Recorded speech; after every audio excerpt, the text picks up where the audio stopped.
કે અત્યારે સમય ખરાબ ચાલી રહ્યો છે એટલે એ લોકો પણ વાતો કરે, જેની ઓકાત કૂતરું ભગાડવાની પણ નથી.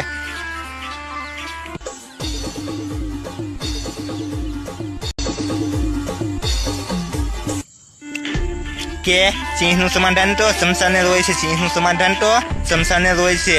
બાકી જીવતો સિંહ કોઈની સામે ઝૂકે તો એ વાતમાં દમ ના હોય.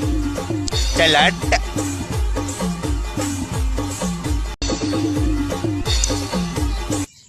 કે અત્યારે સમય ખરાબ ચાલી રહ્યો છે મારા ભાઈ, એટલે કલેરા પણ કોન્ટેક્ટ કરતા કચરાય. ચાલ હટ.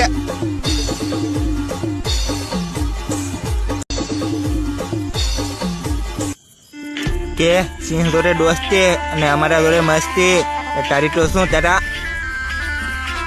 ઓકાતની બહાર છે. ચાલ હટ. તમે અમારું રાખશો તો અમે તમારું ડબલ રાખશું, બાકી તમને ખબર જ છે. ચાલ હટ.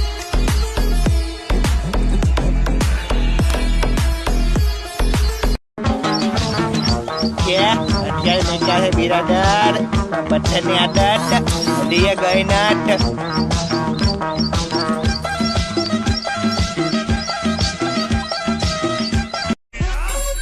अकेला रहता है क्योंकि शेरनी को क्या पसंद आ गया.